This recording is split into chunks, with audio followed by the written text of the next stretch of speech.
Hello students, welcome to 4th standard science, term 2, unit number 2, topic water. Introduction. Water is the most abundant and precious resource on the earth. It is found in oceans, seas, rivers, streams, lakes, ponds and even under the ground. All living things need water to live and to do many other activities. We have already learned about this in the previous classes. Let us learn more about water in this lesson. நம்ம வாழக்கூடிய பூமியில் மிகுதியானது விலை மதிப்புள்ளதாக எது இருக்குது அப்படின்னு பார்த்தீங்கன்னாக்கா நீர். நீர் வளமானதாகவும் இருக்குது.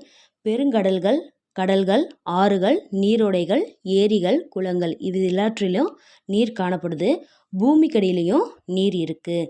இவ்வுலகில் உள்ள அனைத்து உயிரினங்களும் உயிர் வாழ்வதற்கு என்ன தேவை அப்படின்னு பார்த்தீங்கன்னாக்கா நீர் தேவை. அது மட்டும் இல்லை, மற்ற செயல்பாடுகளை செய்வதற்கும் நீர் ரொம்ப அவசியமானதாக இருக்குது. இந்த நீரை பற்றி நம்ம என்ன பண்ணியிருப்போம் அப்படின்னாக்கா போன கிளாஸில் படிச்சிருப்போம்.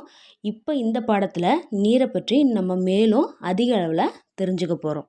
Let us see change of states in water. Water occurs naturally in 3 forms: ice, water and water vapor. These forms are also called states of water. Ice is in solid form, water is in liquid form and water vapor is in gaseous form. நேச்சராக பார்த்தீங்கன்னா நீர் 3 நிலைகளில் இருக்கும்: solid, liquid and gas. ஒன்று பார்த்தீங்கன்னாக்கா பனிக்கட்டி, இன்னொன்று பார்த்தீங்கன்னாக்கா நீர், மூணாவதாக பார்த்தீங்கன்னா நீராவி.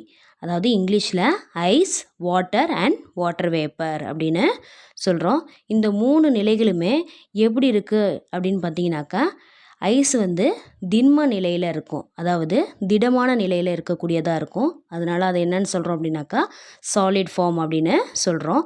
வாட்டரை லிக்விட் ஃபார்மில் இருக்கும், அதை தமிழில் நம்ம என்ன சொல்கிறோம் அப்படின்னாக்கா திரவ நிலையில் இருக்கும் அப்படின்னு சொல்லுவோம். நெக்ஸ்ட்டு வாட்டர் வேப்பர் அப்படின்னா கேஷியஸ் ஃபார்மில் இருக்கும், அதை தமிழில் நம்ம என்ன சொல்லுவோம் நீராவி நிலையில் இருக்குன்னு சொல்லுவோம். These states occur naturally because of temperature changes. Water becomes ice in cold regions, remains as water in oceans, rivers and becomes water vapor due to the heat of the sun. வெப்பநிலை மாற்றத்தினால நீர் என்னென்ன நிலையை அடையுது அப்படின்னு பார்த்தீங்கன்னாக்கா குளிர் பிரதேசங்களில் நீர் பனிக்கட்டியாகவும் இருக்கும்.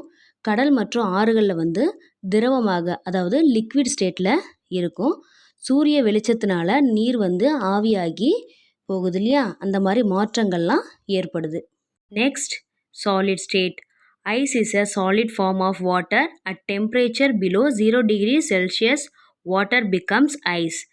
This process is called freezing. பனிக்கட்டி நீரின் திடநிலை அப்படின்னு சொல்லுவோம். இதோட வெப்பநிலை பார்த்தீங்கன்னாக்கா 0 டிகிரி செல்சியஸுக்கு ரொம்ப குறைவாக தான் இருக்கும். அப்போ நீரானது என்னவா மாறும் அப்படின்னாக்கா பனிக்கட்டியாக மாறுது.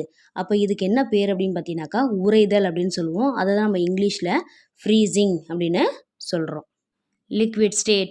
Water in liquid state is available in water bodies such as oceans, river, waterfalls, etc.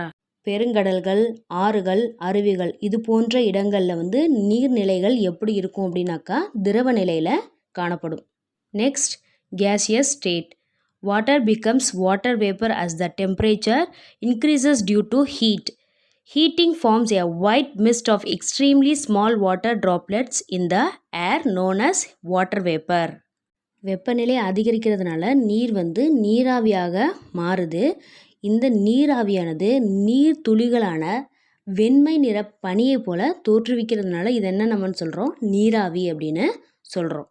Water cycle. In nature, water keeps changing its state. Let us see how this happens due to the sun's heat. Water in oceans and rivers changes into water vapor and rise up. இயற்கையாகவே நீரானது தனது நிலையை மாற்றிக்கிட்டே இருக்கும். இது எப்படி நடக்குது அப்படின்ற நிகழ்வை பற்றி தான் நம்ம இந்த லெசனில் பார்ப்போம். சூரியனோட வெப்பத்தினால ஆறுகள், பெருங்கடல்களில் இருக்கக்கூடிய நீரானது நீராவியாக மாறி மேலே போகுது. Water becoming water vapor on heating is called evaporation. The water vapor, when comes into contact with cool air, becomes water droplets. This is called condensation. The water droplets combine to form clouds. The water droplets continue to combine and they become big and heavy. These water droplets then fall down as rain. This is called precipitation. In colder places, combined water droplets come down as snow, sleet, or hail. This continuous changes of water from one state to another in nature is called water cycle. நீரானது வெப்பத்தினால நீராவியாக மாறுது. அதுக்கு என்ன பேர் அப்படின்னு பார்த்தீங்கன்னாக்கா ஆவியாதல் அப்படின்னு சொல்கிறோம். இந்த நீராவின் மீது குளிர்ச்சியான காற்று படும்போது அது என்ன மாறும்னாக்கா வாட்டர் ட்ராப்லெட்டாக மாறுது. அதாவது நீர் திவலைகளாக மாறுது. இந்த நிகழ்வுக்கு என்ன பேர் அப்படின்னாக்கா சுருங்குதல், அதாவது கண்டென்சேஷன் அப்படின்னு இங்கிலீஷில் சொல்லுவோம். இந்த வாட்டர் ட்ராப்லெட்லாம் ஒன்றா சேர்ந்து மேகங்களாக உருவாகுது. இந்த வாட்டர் ட்ராப்லெட்டு தொடர்ந்து ஒன்று சேர்ந்து அளவில் பார்த்திங்கன்னா பெருசாக இருக்கும். அதுக்கப்புறம் இந்த வாட்டர் ட்ராப்லெட்டு கீழே நமக்கு என்னவா கிடைக்குதுனாக்கா மழை பொழிவாக கிடைக்குது. இதுக்கு என்ன பேர் அப்படின்னு பார்த்தீங்கன்னா வீழ்படிவாதல் அப்படின்னு தமிழில் சொல்கிறோம். இங்கிலீஷில் ப்ரிசிபிடேஷன் அப்படின்னு சொல்லுவோம். குளிர் பிரதேசங்களில் நீர் திவலைகள் ஒன்று சேர்ந்து பனித்துளியாகவோ அல்லது ஆலங்கட்டி மழையாகவோ பொழியுது. ஒரு நிலையிலிருந்து மற்றொரு நிலைக்கு நீர் மாற்றம் அடைகின்ற தொடர்ச்சியான நிகழ்வுக்கு தான் என்ன பேர் அப்படின்னு பார்த்தீங்கன்னாக்கா நீர் சுழற்சி அப்படின்னு தமிழில் சொல்கிறோம். இங்கிலீஷில் வாட்டர் சைக்கிள் அப்படின்னு சொல்லுவோம். Continuous cycle through which water is circulated by different processes like evaporation, condensation and precipitation is called water cycle. அதாவது ஆவியாதல், சுருங்குதல் மற்றும் வீழ்படிவாதல் போன்ற முறைகளினால நீரில் ஏற்படும் தொடர்ச்சியான சுழற்சியே நீர் சுழற்சி அப்படின்னு தமிழில் சொல்கிறோம். இங்கிலீஷில் என்னன்னு சொல்கிறோம் அப்படின்னு பார்த்தீங்கன்னாக்கா வாட்டர் சைக்கிள் அப்படின்னு சொல்லுவோம். Importance of water cycle: to improve the availability of groundwater, to control the earth's temperature, to provide water to plants and animals, especially humans, to recycle the earth's supply of water constantly. Water சைக்கிளோட important work என்ன அப்படின்னு பார்த்தீங்கன்னாக்கா நிலத்தடி நீரின் அளவை அதிகரிக்கிறது, பூமியில் இருக்கக்கூடிய வெப்பநிலையை கட்டுப்படுத்தி வச்சுக்குது, தாவரங்கள், விலங்குகள், மனிதர்களுக்கு நீர் கிடைக்க பயன்படுது. அது மட்டும் இல்லாமல் பூமியில் தொடர்ந்து நீர் இருக்குது அப்படின்றத உறுதி செய்ய இந்த வாட்டர் சைக்கிள் தான் அவசியமானதாக இருக்குது. Next, rain water harvesting.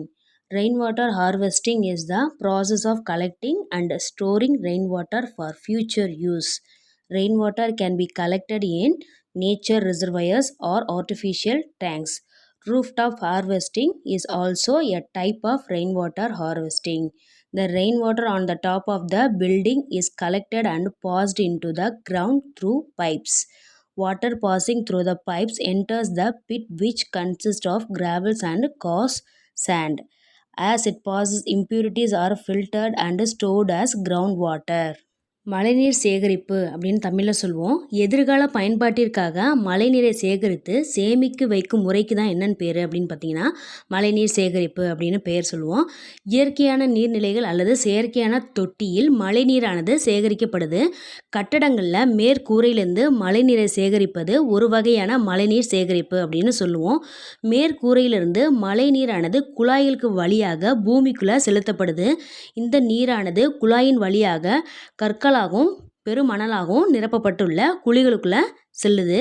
இவ்வாறு செல்லும்போது அதில் உள்ள அசுத்தங்கள் வடிகட்டப்பட்டு நிலத்தடி நீராக என்ன பண்ணுதுன்னு மாறி சேகரிக்கப்படுது. Benefits of rain water harvesting: it increases the ground water level. It can be used for agriculture. It increases the availability of water for living things. அதாவது மழைநீர் சேகரிப்போட பயன் என்ன அப்படின்னு பார்த்தீங்கன்னாக்கா நிலத்தடி நீர் மட்டத்தை என்ன பண்ணோம்னாக்கா உயர்த்தும், வேளாண்மைக்கு பயன்படுதோ. அது மட்டும் இல்லாமல் உலகத்தில் வாழக்கூடிய அனைத்து உயிரினங்களுக்கும் நீர் கிடைக்கிறதுக்கு இது என்ன பண்ணுதுனாக்கா வழிவகுக்குது. Okay students, in this video, end of this lesson, we have learned change of states in water, water cycle and rainwater harvesting. We will meet in next video. Thank you students.